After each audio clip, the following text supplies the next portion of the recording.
Meus amados irmãos, na noite de hoje nós vamos dar mais um passo na história que nós estamos estudando, a história da redenção. Vocês lembram qual foi o último personagem que nós estudamos? A nossa exposição / estudo também histórico aqui. Foi o personagem chamado, começa com A, termina com Brão. Abraão, excelente, isso mesmo. Estávamos em Gênesis 12, falamos sobre como Deus chama Abraão, chama a sua esposa, chama aqueles que estavam dentro da sua casa. E agora eu convido que você ainda continue os seus olhos em Gênesis, mas dessa vez no capítulo de número 37. Vá para Gênesis, capítulo de número 37. Nós vamos estudar hoje, aprender um pouco mais sobre o bisneto de Abraão e o neto de Abraão. Essa que é um recorte que o próprio autor, nós sabemos que o autor de Gênesis é Moisés, ele faz um recorte sobre a família de Israel ou a família de Jacó. E no capítulo 37 aqui começa as histórias a respeito da família de Israel ou a família de Jacó. Quando Moisés quer falar um pouco sobre o que aconteceu com, que também pode ser chamado, os outros patriarcas, de onde saíram as tribos de Israel. Gênesis 37, eu farei a leitura dos versículos de número 1 até o versículo de número 11. Todos encontraram aí? Sim? Peço que a amada igreja acompanhe atentamente. Assim diz: habitou Jacó na terra das peregrinações de seu pai, na terra de Canaã. Esta é a história de Jacó. Tendo José 17 anos, apacentava os rebanhos com seus irmãos. Sendo ainda jovem, acompanhava os filhos de Bila e os filhos de Zilpa, mulheres de seu pai, e trazia más notícias deles a seu pai. Ora, Israel amava mais a José que a todos os seus filhos, porque era filho da sua velhice. E fez-lhe uma túnica talar de mangas compridas. Vendo, pois, seus irmãos, que o pai o amava mais que a todos os outros filhos, odiaram-no e já não lhe podiam falar pacificamente. Teve então José um sonho e relatou a seus irmãos. Por isso, o odiaram ainda mais, pois lhe disse: rogo-vos, ouvi este sonho que tive. Atávamos feixes no campo, e eis que o meu feixe se levantou e ficou em pé, e os vossos feixes o rodeavam e se inclinavam perante o meu. Então lhe disseram seus irmãos: reinarás com efeito sobre nós, e sobre nós dominarás realmente? E com isso, tanto mais o odiavam, por causa dos seus sonhos e de suas palavras. Teve ainda outro sonho, e o referiu a seus irmãos, dizendo: sonhei também que o sol, a lua e 11 estrelas se inclinavam perante mim. Contando a seu pai e a seus irmãos, repreendeu o pai e lhe disse: que sonho é esse que tiveste? Acaso viremos eu e tua mãe e teus irmãos inclinar-nos perante ti em terra? Seus irmãos lhe tinham ciúmes. O pai, no entanto, considerava o caso consigo mesmo. Até aqui a noite de hoje. Meus amados irmãos, o tema da exposição de hoje é o seguinte: o problema da família disfuncional. Repito, problema da família disfuncional. Pastor, que palavra até estranha, né? Disfuncional, disfuncional pode ser a mesma palavra, palavras ou entonações diferentes. Disfuncional é uma palavrazinha que ficou muito em moda nos nossos dias. E na Bíblia ela também tinha a sua mesma expressão. Hoje nós estamos diante de um texto que vai falar de uma família que era disfuncional. E não aconteceu do mero acaso. dessa família ser disfuncional. Hoje o texto vai falar sobre a família de um homem chamado Jacó. E o porquê que é tão importante esses fatos aqui em todas as histórias, em toda a história bíblica. E o porquê também que a história da palavra de Deus, ela não está longe nem muito distante da nossa realidade, mas ela apresenta coisas muito semelhantes ao que nós passamos. Por exemplo, no texto que nós acabamos de ler, o autor, que é Moisés, ele não está querendo contar a história de um jovem sonhador.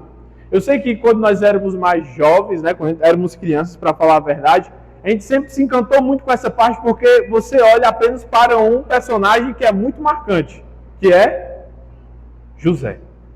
Mas aqui não é falar apenas de José. A questão é falar sobre a família que estava no decorrer de José. Se você ver, você vai perceber que existia dentro dessa casa um problema, porque ninguém queria exercer a sua função corretamente.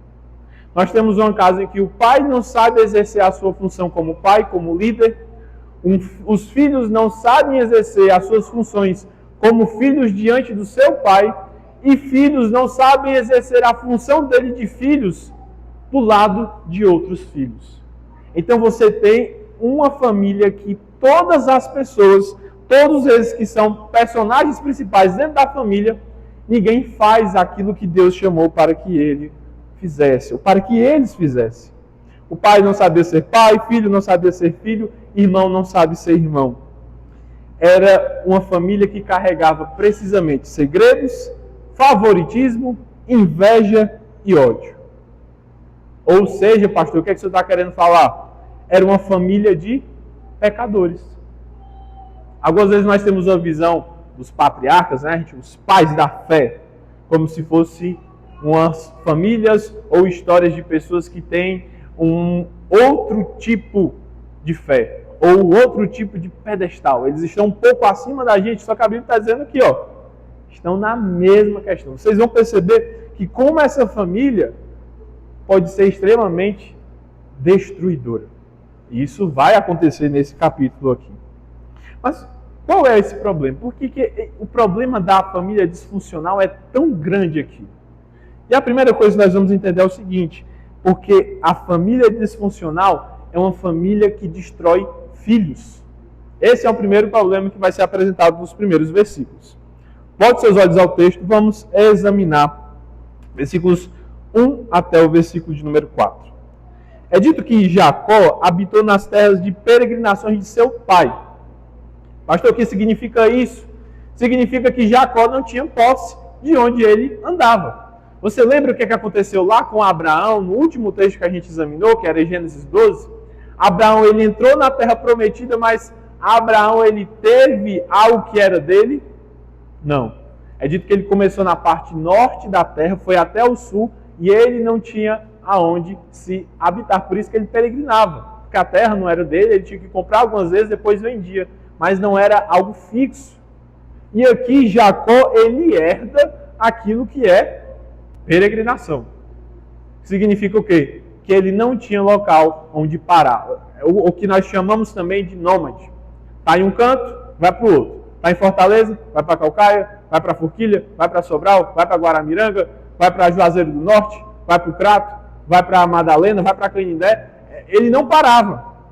Então é dito que Jacó tinha a mesma vida que os seus pais, pai Isaac e pai Abraão.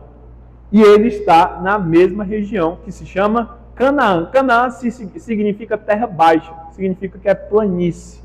Ele estava andando na mesma região, estava andando nas terras. E aqui o versículo 2 dá início. Esta é a história de Jacó. Essa palavrazinha aí, história, se a gente pudesse traduzir de uma maneira mais fiel, significa essa é a família de Jacó. É o que Moisés ele gosta de chamar de Toledote. No livro de Gênesis tem vários Toledotes. Por exemplo, lá no começo está dito, esse é o livro da genealogia de Adão, depois o livro da genealogia de Sete. Esse é o livro também que conta a família de Noé. Então toda vez que ele falava isso sobre família, a palavrinha aqui significa Toledote. Ele está dizendo aqui, A gente acabou de falar, eu estou explicando para o povo de Deus sobre quem era Abraão, Isaac e Jacó, mas agora eu tenho que falar da família também. E é importante a gente saber disso porque Moisés estava fazendo exatamente o que está fazendo hoje. Moisés estava diante de mais de 1 milhão de pessoas e ele tinha que ensinar para o povo o que significa ser um povo de Deus, um povo que caminhava para a terra prometida. E aqui começa, a família, todo mundo aqui, vocês que são de Manassés, vocês que são de Efraim, vocês que são de Judá, vocês que são de Dan, de Asser, pois é, a nossa família, ela teve um começo, e aqui está onde é que começou a grande história de todos nós. É dito o seguinte, tendo José 17 anos, apacentava os rebanhos com seus irmãos. Sendo ainda jovem, acompanhava os filhos de Bila e os filhos de Zilpa. O que significa isso, pastor? Que José era um pastor que nem os seus irmãos. Eles não eram agricultores. Eles não trabalhavam na terra, eles trabalhavam com gado. E aqui, quem eram esses filhos de Zilpa, pastor? Os filhos de Bila são aqueles que vão vir de Zilpa, de Bila, na verdade, vão vir Dan e Naftali, e de Zilpa, Asser e Gade. O texto não explica, se você perceber bem, por que José, quando tinha 17 anos, andavam com esses seus irmãos. Pode ser que José, por ser o mais novo até aqui, depois de Benjamim, por ser o mais novo, deveria ser alguém que estava perto da faixa de idade dele. Já devia ter 17, esses outros 20, 23, ou porque tem algum tipo de afinidade, o texto não explicou. Pode ser que ele explique lá na frente, mas nós vamos entender um pouco mais. Mas é dito que José andava com seus 4 irmãos, mulheres de seu pai, e aqui começa o problema. Trazia más notícias deles a seu pai. Pastor, José era fofoqueiro quando era adolescente? É o que algumas pessoas querem interpretar. Porque essa palavrazinha notícias pode ser traduzido lá na frente, quando os Salmos e Provérbios vai falar, é a mesma palavra para dizer difamação. E algumas pessoas vão dizer que José, quando era adolescente, ele difamava os seus irmãos. Só que se você perceber bem, no capítulo de número 37, você vai ver que os irmãos de José não eram aquelas flores que se cheirassem, né?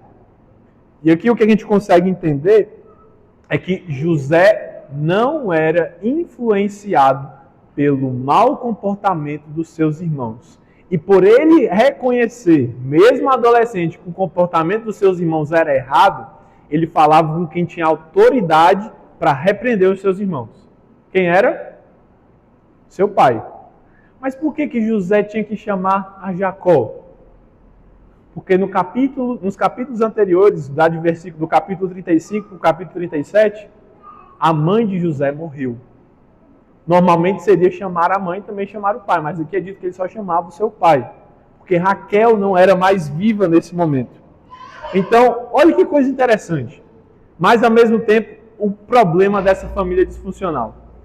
Irmãos não eram boas companhias para o irmão mais novo, e o irmão mais novo sabia se policiar para não ser corrompido pelas más provocações dos seus irmãos. O que significa aqui, pastor? Significa que até nos filhos nós devemos tomar cuidado. E você, filho, deve tomar cuidado. Você que é filho e é adolescente, nós temos muitos jovens aqui hoje, você tem que fazer a mesma coisa que José era aqui. Você vai perceber que aquilo que José vai se tornar não foi da noite para o dia, mas foram princípios que estavam desde quando ele era adolescente. Isso, a única coisa que aconteceu foi amadurecer aquilo que Deus já estava trabalhando no seu coração. E assim é para os adolescentes de hoje. Tenham cuidado com as suas companhias, tenham cuidado com o que você anda, tenham cuidado para guardar o seu coração e não ser influenciado. E aqui a gente percebe que os irmãos tinham problemas um com o outro. Mas aí o problema vai piorar. Por quê? Ora, Israel amava mais a José que a todos os seus filhos, porque era filho da sua velhice, e fez-lhe uma túnica talar de mangas compridas. O problema estava grande? Estava. 4 irmãos influenciando o mais novo, e o mais novo tendo que reportar para o seu pai. Aí o problema piorou. Por quê? Em vez do pai melhorar, resolver, o pai abertamente falava que tinha um filho favorito, um filho preferido. E não somente fez isso, mas ele expressou da pior forma possível que o seu filho favorito era José. Por quê? Fez uma túnica talar. Pastor, o que significa túnica talar? Aprendi lá na EBF, Escola Bíblica de Férias, lá quando eu era cordeirinho, que José tinha uma roupa colorida. É isso, pastor? Não é. Não era roupa colorida. Túnica talar significa uma roupa que ela vinha até aqui, por isso que era comprida, como se fosse, assim, é muito parecido com esse paletó. Vem até aqui, é de uma cor só, mas só que ela desce. Então ela é aberta, quando você bota, ela lhe cobre tanto de cima para baixo. E era uma roupa extremamente difícil e cara de se ter. Por quê? Depois, posteriormente, essa mesma declaração, roupa talar, vai aparecer só para aqueles que eram da realeza.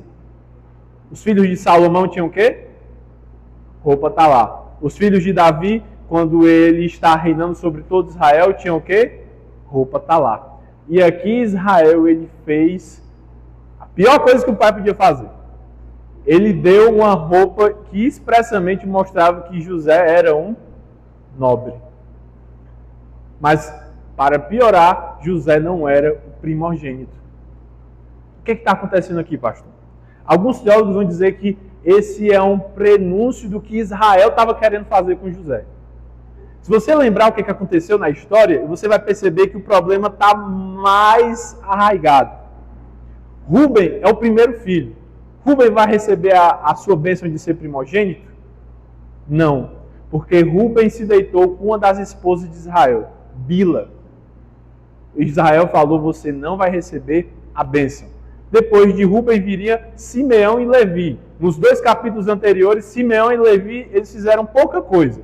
Eles foram para a cidade de Siquém e simplesmente matou todos os homens. O que é que Jacó falou? Vocês não vão receber também a minha bênção. Depois de Simeão e Levi viria Judá. Mas Judá não recebeu a bênção também. Por quê? Porque como os outros 3 não iriam receber, Jacó já queria que outro tivesse a primogenitura. E é isso que vai acontecer lá no final. Jacó vai querer dar para José aquele que seria o líder de todos eles. Agora imagine, tá os irmãos de 17, 20, 25, 30 e 35 anos. E aí o mais novo vai ser o líder do mais velho. O que é que vai acontecer na família? Vai ter problema ou não? Demais. Uma declaração muito rápida, meu irmão. Não, jamais, jamais, jamais, jamais diga ao seu filho ou dentro da sua casa que você tem filho, neto ou irmão favorito. Você quer destruir a sua família? Faça a mesma coisa que Jacó fez. Fale abertamente para a vizinhança, para a sua casa, que esse filho é o filho que você mais ama. E compre coisas que mostrem isso abertamente para a sua família. Você quer destruir sua família? Faça a mesma coisa que Israel está fazendo. Você vai ver o que é que vai acontecer.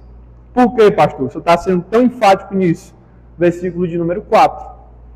Vendo, pois, seus irmãos que o pai o amava mais do que todos os outros filhos, odiaram-no e já não lhes podiam falar pacificamente. E essa palavra aqui, pacificamente, ela é tão dura e mostra um ódio tão grande que significa que eles não conseguiam mais saudar o seu irmão.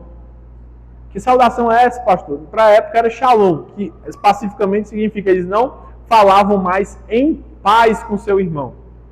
Significa que ele via o seu irmão e não dava nem mais bom dia para ele. Porque ele tinha tanto ódio, cada um deles tinha tanto ódio, tanta raiva que o seu pai fez, que ele não conseguia nem falar e nem olhar para o seu irmão.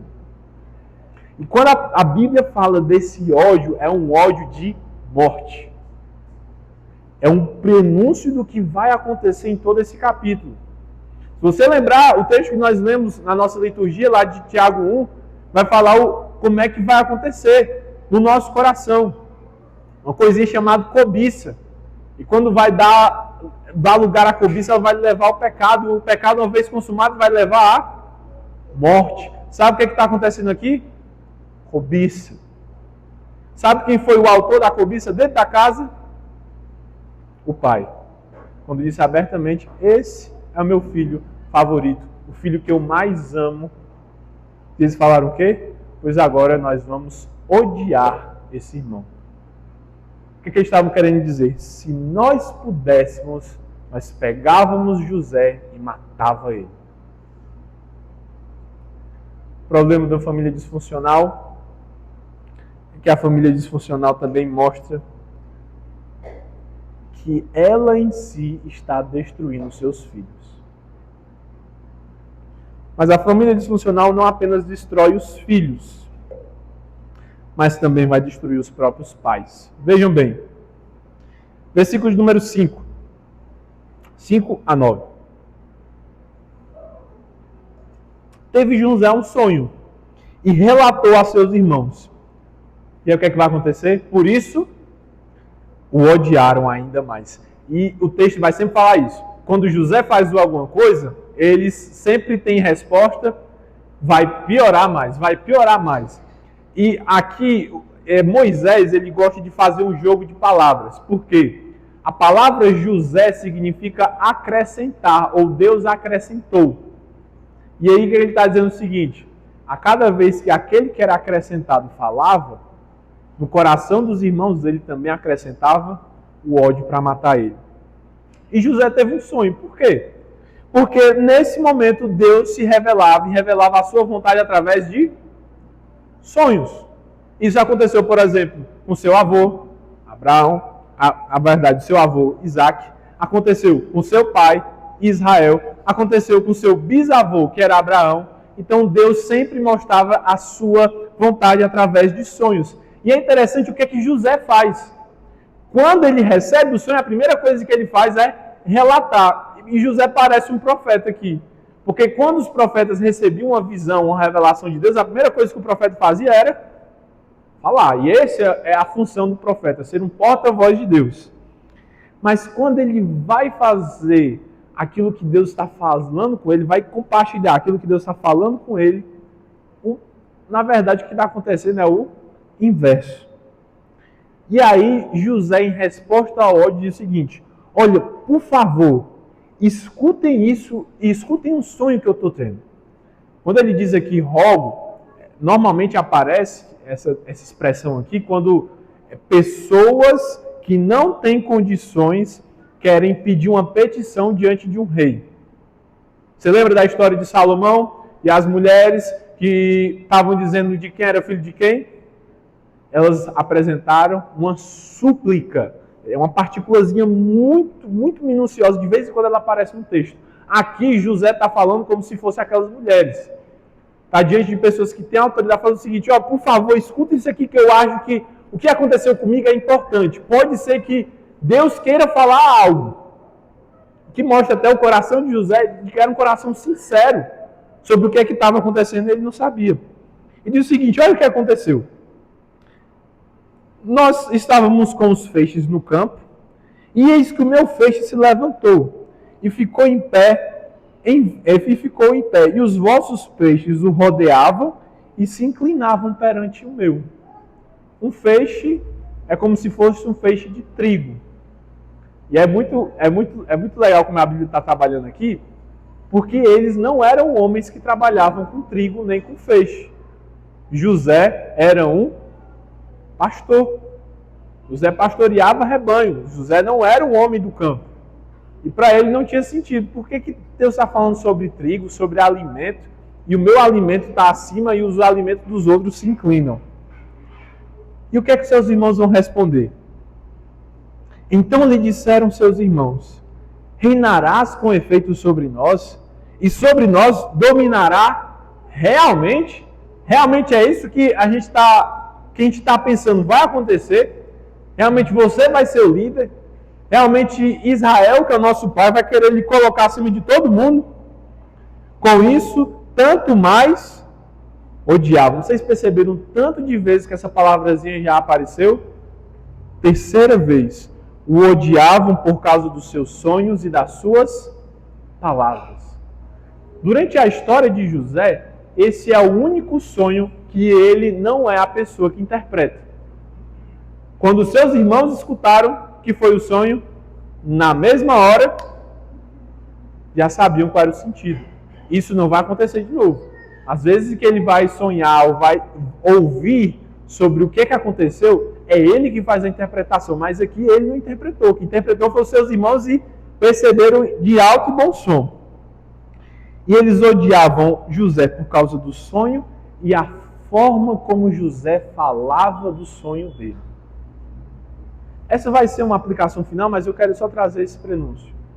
Algumas vezes nós temos coisas boas, mas pela nossa imaturidade nós não sabemos falar dessas coisas boas. E aqui, lembre, José tem quantos anos? 17 anos. Qual dos irmãos aqui, dos jovens aqui, tem 17 anos? Tem alguém mais próximo aqui de 17? Mais próximo de 17 Samuel, eu acho que é meio difícil, né? Acho que o mais próximo de 17 é o Lai. O Lai já está com 15, né?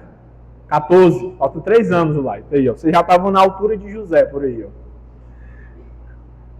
Pois era como se fosse o Lai recebendo um sonho de Deus, falando e querendo explicar o sonho. Havia uma sinceridade no coração de José, mas devido à imaturidade, à falta de experiência, ele não sabia usar as palavras certas para falar daquilo que Deus revelou ao seu coração. E aqui uma coisa muito importante, nós devemos ter maturidade e discernimento na forma de conduzir as nossas palavras. E José ainda não tinha, afinal de contas, José tinha 17 anos. Mas não parou por aqui. O versículo 9 vai dizer que ele ainda teve outro sonho. E aí ele referiu aos seus irmãos dizendo: eu também sonhei com o sol, a lua e 11 estrelas, e elas se inclinavam perante mim. Mas dessa vez, José, ele não somente falou aos seus irmãos, mas também falou ao seu pai. Mas olha o que é que vai acontecer. Contando a seu pai e aos seus irmãos, qual foi a atitude do seu pai? Repreendeu e lhe disse: que sonho é esse que você está tendo? Acaso eu e tua mãe e teus irmãos nós vamos se inclinar perante ti mais uma vez? Não é ele que interpreta, quem interpretou foi agora Jacó. Mas, pastor, o que o senhor está querendo falar aqui? Quando Jacó fala de repreensão, é porque ele está dizendo o seguinte: a sua atitude é pecaminosa, você agora tem que ser repreendido e não faça mais isso, porque isso não é certo. Mas quem é Jacó? Você lembra da história dele? Você lembra como é que Deus se revelou a Jacó? Como? Quem foi que viu uma escadaria em um sonho? Jacó. Quem era dos personagens aqui que tinha mais experiência da forma como Deus falava com seus filhos, o seu povo, através de sonhos? Jacó. Quem foi o personagem que repreendeu? Jacó. A única pessoa que deveria ser verdadeiramente o líder para trazer as palavras certas foi a pessoa que mais saiu da sua função. A pessoa que mais deixou que as coisas acontecessem, esperava, não, isso aí vai, esse aí está errado, não é certo, e agora as coisas vão ter que desenrolar de outra maneira. Mas isso aí que você está dizendo, José, isso aí é errado. Mas Deus falou com Jacó através de sonhos.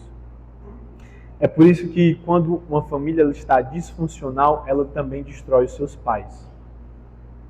Jacó, no momento de mostrar a sua função de pai, ele deixa e parece que ele está sendo mais influenciado pela situação de ódio dos filhos do que pela sua função como filho de Deus e como alguém que deveria ter experiência para conduzir a sua família. E o que é que o texto termina dizendo? Seus irmãos lhe tinham ciúmes, e a palavra aqui, ciúme, é inveja ou cobiça. Mas o pai, no entanto, considerava o caso consigo mesmo. Jacó lhe guardou aquilo. Eu não sei se vocês já passaram por isso. Mas você já falou uma coisa e se arrependeu de ter dito isso? Falou assim, rapaz, eu acho que não era para eu ter falado isso. Eu acho que eu passei do ponto. E aí, depois que você percebe que passou do ponto, você vai vendo tudo que está acontecendo, aí você olha o seguinte, eu acho também que a decisão que eu fiz foi errada e as coisas que estão acontecendo mostram que eu não fiz a melhor coisa. Mas você não sabe o que, é que poderia ter sido feito. É isso que Jacó está dizendo.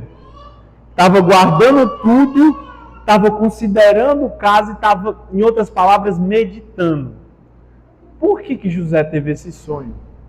E é interessante que Calvino fala uma declaração sobre isso. Ele diz o seguinte, se Deus está se revelando através de sonhos e nós estamos repreendendo a quem Deus está usando para falar, então dura coisa nós estamos fazendo. Porque pode ser que nós estamos indo contra a própria palavra de Deus. Pode ser que nós estamos indo contra o próprio profeta de Deus. E essa família estava indo contra a voz de Deus. Quem que trouxe o sonho a José? Deus. Se eles estavam repreendendo o sonho, automaticamente eles estão repreendendo a Deus, que é o Deus dos sonhos. Mas por que isso é tão duro, pastor? Parece que esse texto, ele não tem esperança. É por isso que eu vou simplificar agora tudo que vai acontecer. A terceira coisa é que o problema da família disfuncional é que ela pode ser restaurada. E é isso que vai acontecer agora, de Gênesis 37 até o capítulo de número 45. Mas até chegar lá vão ser situações amargas e angustiantes. Aqui José, ele percebe que os seus irmãos estão com ciúmes. E aí vai a famosa situação de que José vai ser levado onde seus irmãos estavam pastoreando. Seus irmãos vão pegar José e vão fazer dele, vão tirar as suas vestes, vão rasgar, vão matar o animal, pegar o sangue do animal, colocar nas vestes e em vez de falar a verdade, vão mentir para o seu pai. E além do mais, vão vender o José como escravo para uma terra muito longe de uma outra língua chamada Egito. Mas eu quero que agora você veja quem deu a ideia para que José fosse feito escravo. Ainda no capítulo de número 37. Vá um pouco mais adiante. Versículo de número 26. No mesmo capítulo de número 37 de Gênesis. Então disse Judá a seus irmãos, de que nos aproveita matar o nosso irmão e esconder-lhe o sangue? Não, né? Não vamos matar aquele que é o nosso irmão, né? Vamos vender ele para que as nossas mãos não fiquem impuras, para que o nosso sangue não seja derramado, porque a gente matou sangue inocente. Vamos fazer ele sofrer? Vamos fazer uma coisa legal? Aí, ao invés da gente só perder, bora vender o nosso irmão e vai que a gente tem dinheiro e a gente vai repartir o nosso dinheiro. José foi vendido por 20 moedas de prata, mais ou menos meio quilo de prata. Judá foi o seu irmão que vendeu, foi o seu irmão que traiu aquele que deveria ser protegido, o seu irmão mais velho. E o que é que vai acontecer no decorrer da história? Judá vai piorar, seus irmãos, essa família, ela vai piorar.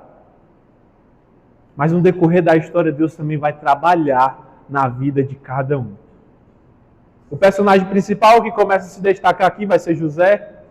Ele vai passar por experiências, por provações. Ele vai ganhar alguma coisa que ele não tinha aos 17 anos, que era maturidade.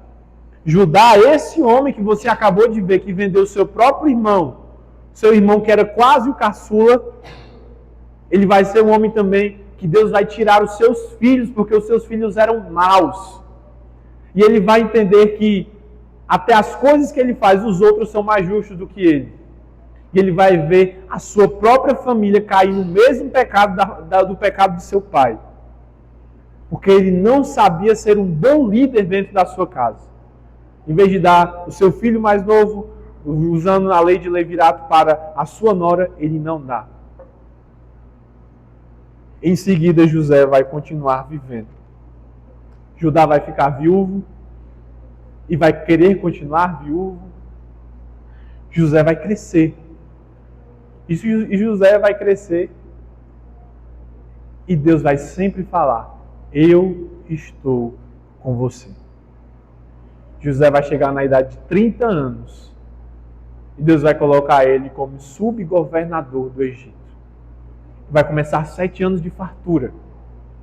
Ele, como sendo um homem sábio, que Faraó viu que era o Espírito de Deus que estava sobre ele, vai colocar José como subgovernador para que ele consiga organizar a fartura dos 7 anos. E por 7 anos, José, ele faz um arrazoado maravilhoso de como toda aquela terra poderia sobreviver nos 7 anos de seca que viriam. E então chega o segundo ano da seca, quando José já está com seus 39 anos. Qual foi a última vez que José viu seus irmãos? 17 anos. Se passou 22 anos. 22 anos de angústia, 22 anos de segredos, 22 anos de mentiras, 22 anos de saudades, mas 22 anos em que Deus estava trabalhando nessa família.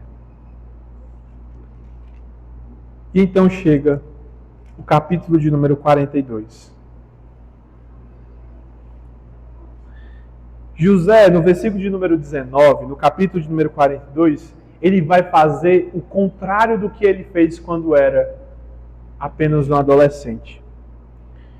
José ele vai perguntar para os seus irmãos: se vocês são homens honestos, fique dividido um de vós na casa da vossa prisão e uns outros ide. Levai cereal para suprir a fome de vossas casas. O que José está querendo fazer aqui? Aqui começa toda a história de que será que esses homens, os homens que me venderam, será que eles mudaram? 22 anos. Sabe qual foi a primeira coisa que José fez na hora que ele viu seus irmãos? Ele teve um lembrete da sua memória do primeiro sonho que ele teve há 22 anos atrás. Diz o seguinte: quando ele vê os seus irmãos, versículo de número 7, não deu a conhecer ele, mas é dito que eles perguntou de onde eles vieram, e eles responderam no versículo 7, da terra de Canaã para comprar mantimento. José reconheceu seus irmãos, porém eles não reconheceram. E quando isso acontece, no versículo de número 9, José se lembrou dos sonhos que tivera a respeito deles. E começa aqui José querendo saber como estava o coração dos seus irmãos. E de maneira maravilhosa também, de maneira muito sábia, José, ele é justo, ele é misericordioso, mas ao mesmo tempo ele coloca situações na sua família, nos seus irmãos, para saber se aqueles irmãos realmente eles tinham mudado.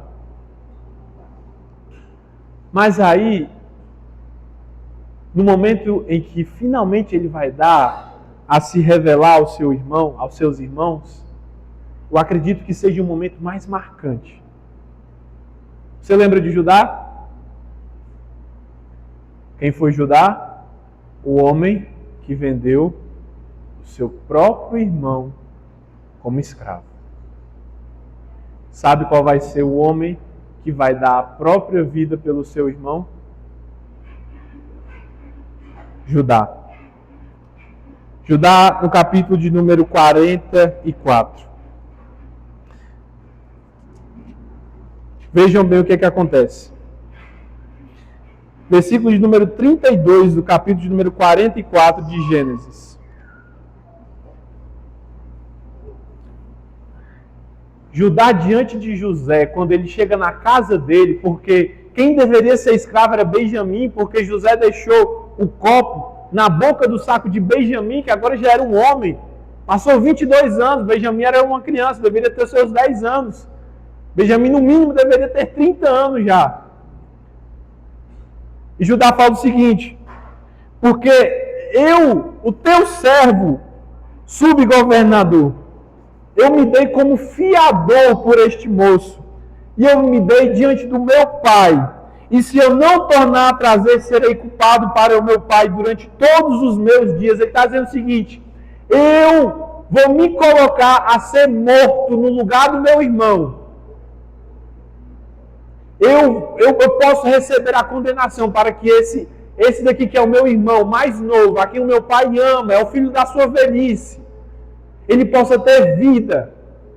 Salva ele, não salva a mim. Traz a condenação sobre mim, não traz a condenação para o meu irmão.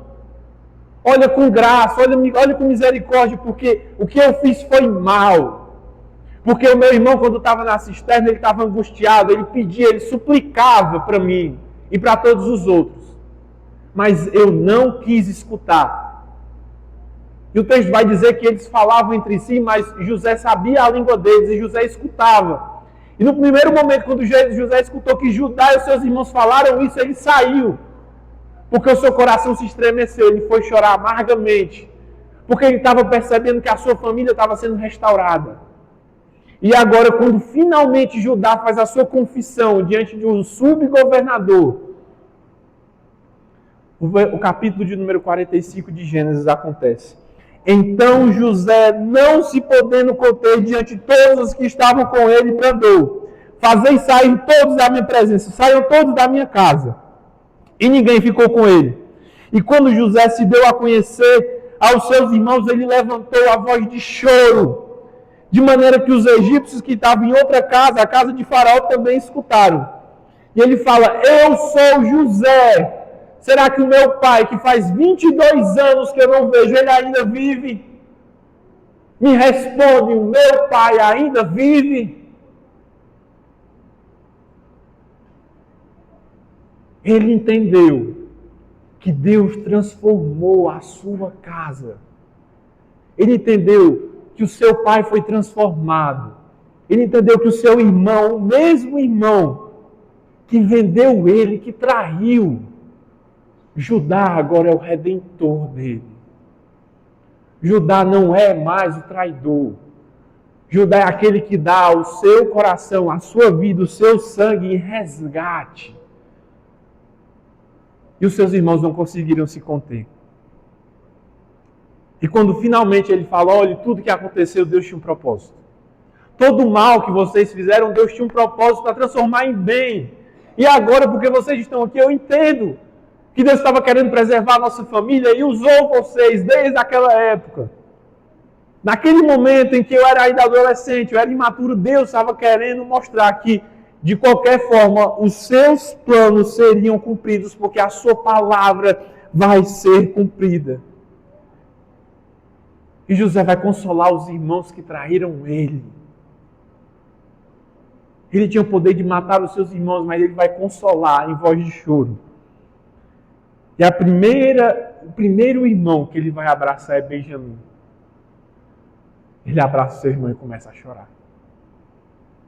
A minha família foi restaurada.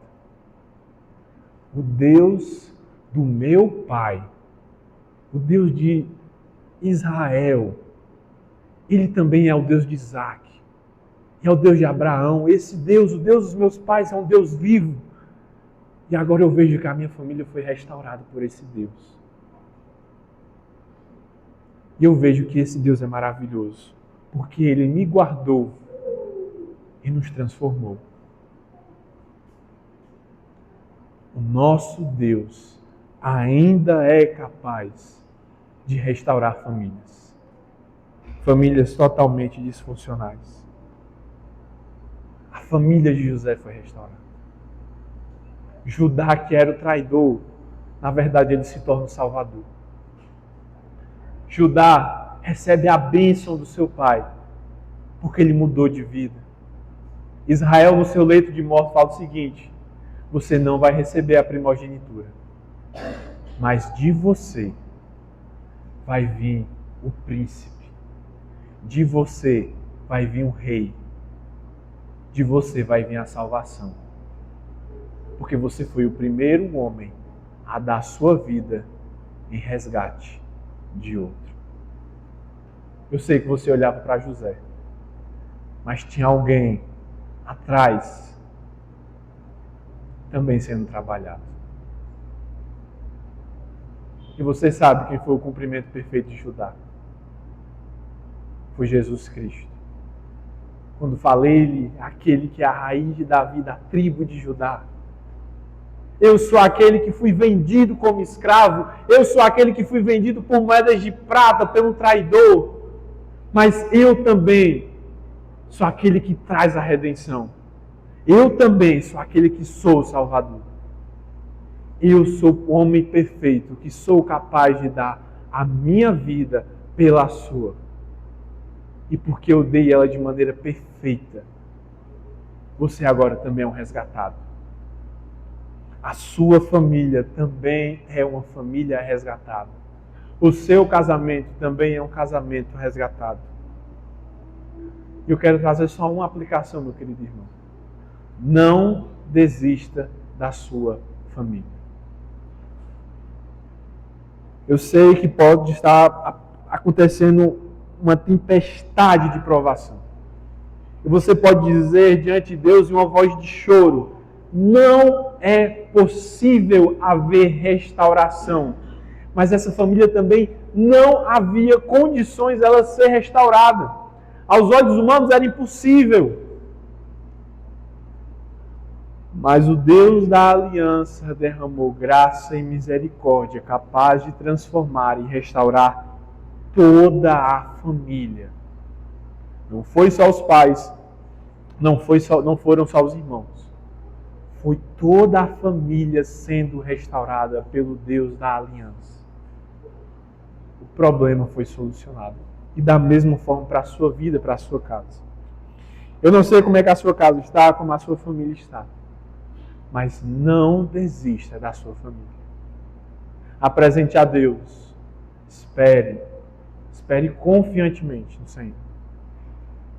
Porque Ele diz que não tem uma oração, não tem um justo que espera no Senhor, que não vai ver a sua mão fazendo coisas maravilhosas e não vai declarar de que os planos do Senhor jamais serão frustrados. Não há uma pessoa que esperou no Senhor e pode dizer o seguinte: foi em vão, perdi o meu tempo. José esperou 22 anos para ver a restauração. Pode ser que demore mais um pouco para a sua vida, pode ser que seja menos tempo, na verdade, mas o Senhor ainda é capaz de transformar e restaurar. Concluindo, meus queridos irmãos, o Evangelho ele não promete famílias perfeitas, mas o Evangelho, a palavra de Cristo Jesus, ela promete que famílias rendidas a Cristo podem ser transformadas. Porque a graça de Deus ainda restaura famílias. Não temos famílias perfeitas, eu também não tenho. Mas a graça do Senhor Jesus, a rendição a Ele, é o único capaz de transformar famílias. E Ele faz isso de maneira perfeita. Que nós possamos, então, glorificar ao Deus perfeito, capaz de transformar e restaurar as nossas famílias. Amém?